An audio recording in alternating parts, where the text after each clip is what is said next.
मीनू पुत्र,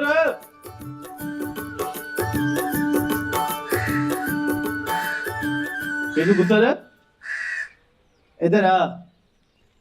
जरूरी बात करनी है तुझसे। इधर आ। आपकी बात सुनने से पहले मैं अपनी तो खरी खरी सुना दूं आपको। बिस्मिल्लाह कर पुत्र। मौलवी सब बेटों की खरी खोटी सुनने को हर वक्त तैयार। मैंने आपसे रुक के में दुआ करने के लिए कहा था, आपने बिला वजह कुकर डाल दिए। अल्लाह के घर में बैठ के क्यों फजूल अफवाहें फैला रहे हो? पहले मुझे इस बात का जवाब दो, फिर आगे बात होगी। ना तूने कौन सा कोरमा बना के भिजवा दिया मुझे। मेरी दुआओं से अल्लाह ताला ने तुझे इतनी बड़ी कामयाबी अता की, और तूने मुबारकबादी का एक लड्डू भी नहीं खिलाया अपने उस्ताद को।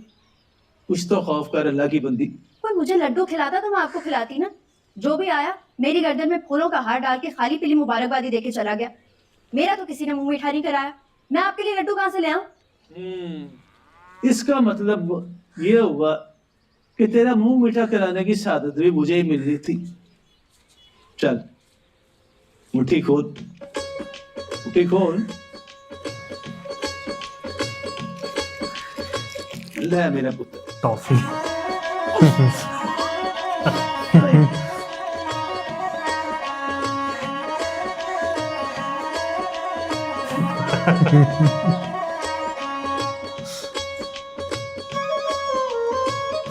ओए ओए ओए जलाल याद आ गया। हाउ खरा हाउ खाना।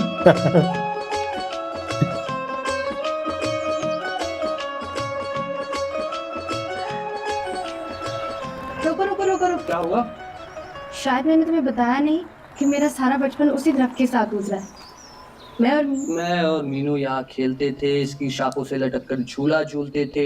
एक बार मीनू घर से रस्सी ले आई, हमने इसकी पींग बनाई, रस्सी कच्ची निकली। मैं जैसे ही बैठी पींग टूट गई। मीनू जोर जोर से हंसने लगी। मैंने उसी टूटी रस्सी का कौड़ा बनाकर उसको मारना शुरू कर दिया। 1500 बार सुन चुका हूँ तुम्हारे इस दरख्त की कहानी, अब तो हिफ्स हो गई है। आप मजाक उड़ा रहे हैं मेरा। यही समझ लो।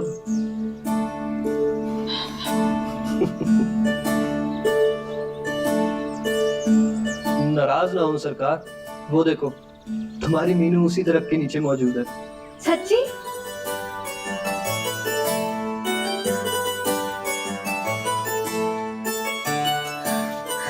मदद की जरूरत तो नहीं?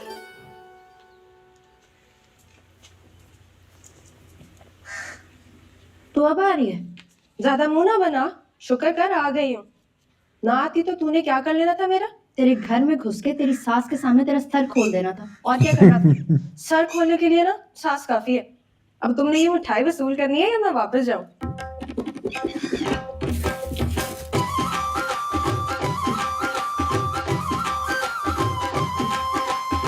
मुझे पता चला है ये सब कुछ तेरी आंखों के सामने हुआ है।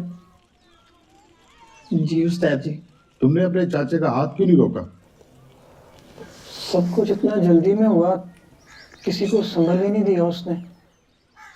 उसने संभलने नहीं दिया या तुम में अपने गुंडे चाचे के सामने खड़े होने की हिम्मत नहीं हुई?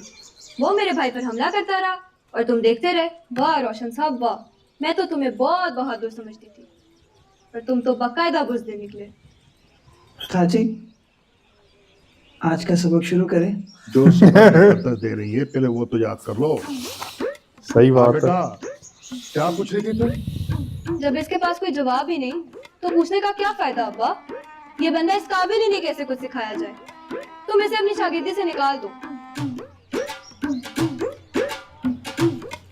मेरा ख्याल है तुम छुट्टी करो रोशन।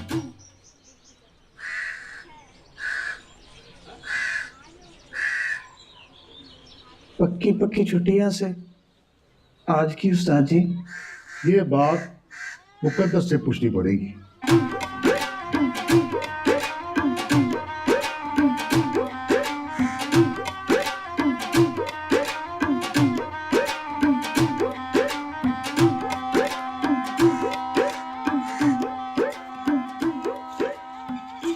कितना अच्छा लग रहा है ना सब कुछ।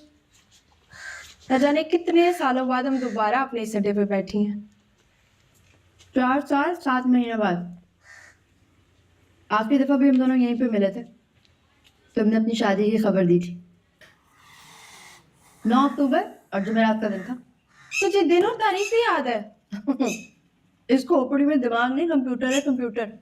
जो एक दफा घुस जाए दोबारा नहीं निकलता। ऐसे नहीं तेरी मीनू ने जिला टॉप किया। कसम से मीनू, तूने तो कमाल ही कर दिया। अब मेरी मान और शादी कर ले। शादी नहीं करनी अभी, अभी मुझे पढ़ना है। तू कॉलेज भी जाएगी? और नहीं तो क्या, कॉलेज तो आगे भी जाऊंगी। पूरे गांव से कोई लड़की आज तक कॉलेज नहीं गई। 10-12 किलोमीटर दूर है यहाँ से कॉलेज। अल्लाह मालिक है यार, जिसने यहाँ तक पहुंचाया वो कॉलेज से आगे भी पहुंचा देगा। मेरी माँ शादी कर ले, अल्लाह की कसम सुकून आ जाता है जिंदगी में। तू भी माँ बनेगी, तेरे भी बच्चे होंगे। इतना पढ़ लिख के क्या कर लेगी? एक पढ़ी लिखी माँ की एक दिन की जिंदगी एक अनपढ़ माँ की 100 साल जिंदगी से बेहतर है। अब ऐसा भी ना बोल हम सबकी माँ अनपढ़ है। कौन से MA किए हैं इन बेचारियों ने? तूने तो उन सबकी जिंदगी को 0 से ज़रब दे दिए। ज़रब नहीं दे रही, सारा हिसाब किताब जमा करके इस नतीजे पर पहुंची हूँ कि माओ का पढ़ा लिखा होना बहुत जरूरी है। पढ़ लिख कर कौन से एटम बम बना ले रहे हैं? पूरी पूरी जनरेशन जो आगे सवरती है माँ के पढ़ने से ही होती है। औलाद की अच्छी तरबियत एटम बम बनाने से भी बड़ा काम है। मेरी माँ ने अपने बेटों को अच्छी तरबियत दी होती तो आज वो मेरे रास्ते ना रोकते। सारी जिंदगी बच्चे पैदा करती रही। 4 जमातें पढ़ी होती तो परवीन रहती, मशीन ना बनती। इसलिए मुझे तो पढ़ना है बस। पहले कॉलेज जाऊंगी और फिर मेडिकल कॉलेज। देखा?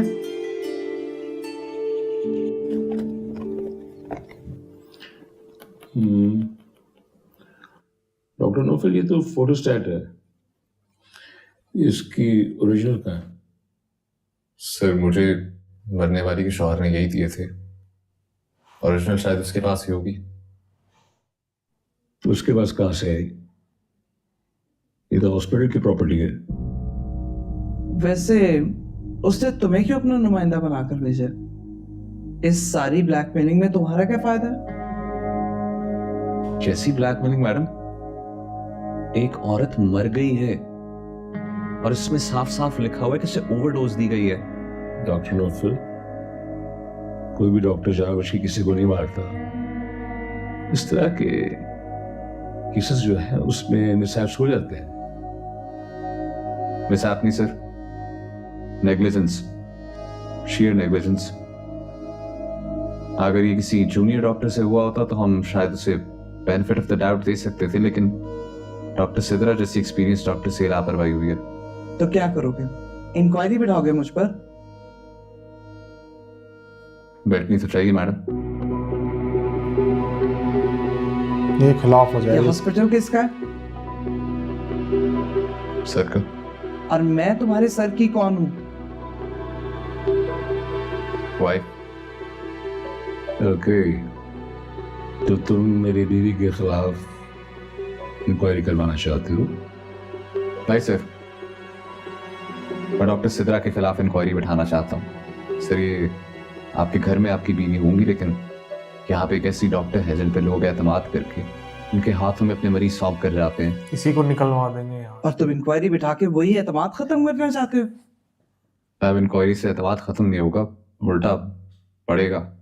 पता ही मुझे ऐसा क्यों लग रहा है कि डॉक्टर नौफल को खास तौर पे हमारे हॉस्पिटल को बदनाम करने के लिए बाकायदा प्लान किया गया। मुझे भी कुछ ऐसे ही लग रहा है। इसने पैसे पकड़ लिए किसी से। देखिए आप लोग इस तरह मुझ पर इल्जाम नहीं लगा सकते। तो तुम भी इस कॉपी की बुनियाद पर इतना बड़ा इल्जाम नहीं लगा सकते। ये आपके साइन है?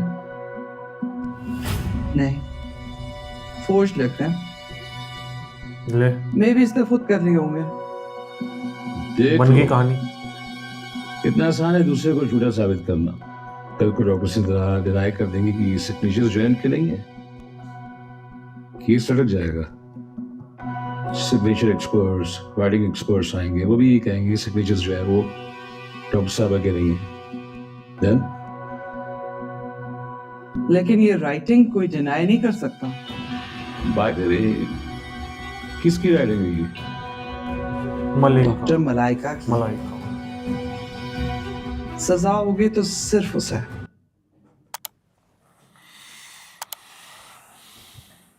ओ भाई, कुछ नहीं कर सकता ये डॉक्टर नौफल, कुछ नहीं कर सकता। अब इसको पहली बात इसके पास जाना ही नहीं चाहिए था ऐसे। पुलिस के पास भी जाता है, पुलिस को भगा देते। जहाँ इसको मना करा पुलिस को मना कर देते, इसके साइन है ही नहीं। मलाइका को उठा लेते। कुछ सोच समझ के बहुत कुछ करके करना चाहिए था। डायरेक्ट उसके हाँ, प्लानिंग के साथ हस्बैंड चलता को बोला तो और उसी का हॉस्पिटल है, तो ये तो बेवकूफ़ी हो गई। उसको तो 1 मिनट उल्टा लगना, उल्टा निकाल ये के लोग बाहर अब इसको फेंकेगा। निकाल देंगे, यही होगा। वो तो यही होगा। ये यहाँ सोच के चलना चाहिए था। से उल्टा इसको यहीं से ही निकाल देंगे ये।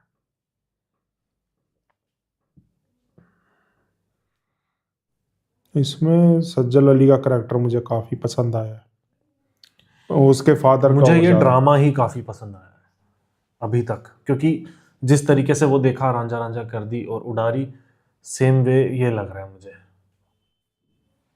लेकिन थोड़ा स्लो है नहीं, मेरे एक हिसाब से, अच्छा ड्रामा, क्योंकि मैं दिहारे दिल देख रहा हूँ ना, रांझा रांझा कर दी उस हिसाब से मैं रांझा रांझा कर दी का फर्स्ट एपिसोड तो इससे भी ज्यादा स्लो था। उसमें तो कितनी लंबी कन्वर्सेशन थी वो नूरी की उनसे। खैर मुझे नहीं पता क्योंकि मैं जगह देखा से। नहीं है। हाँ, बाकी दिहारे दिल मैं बता सकता हूँ, उसकी स्टार्टिंग और जितना हमने देख लिया बहुत ही बढ़िया है अब तक, और वो बिल्कुल स्लो नहीं है। इसमें मुझे लगा थोड़ा मुझे स्लो, लेकिन ये- ड्रामा अच्छा है, मैं ये नहीं कह रहा। मुझे बता ये रहा। वैसा ही लग रहा है, ये भी वैसा ही निकलेगा, तगड़ा ड्रामा एक बढ़िया वाला, जैसे उडारी निकला और रांझा रांझा कर दिया। चलो निकले तो हमें भी काफी इंटरेस्ट आएगा, क्योंकि कुछ अच्छे ड्रामे हमारे इससे भी आए। तेरे मेरे तो आ हाँ चुके तेरे हैं। तो आ रहे यार, मेरे इससे आए। बात वो है। तो चलो यार, बताना आपका रिएक्शन कैसा लगा। पसंद आया तो नीचे थैंक्स बटन है, जाके हिट करना, और इस वीडियो को ज़्यादा से ज़्यादा शेयर ज़रूर करना, क्योंकि ज़्यादा से ज़्यादा लोगों तक पहुंचनी बहुत ज़रूरी है। तो बताना कैसा लगा रिएक्शन। हम मिलते हैं नेक्स्ट वीडियो में। Bye bye.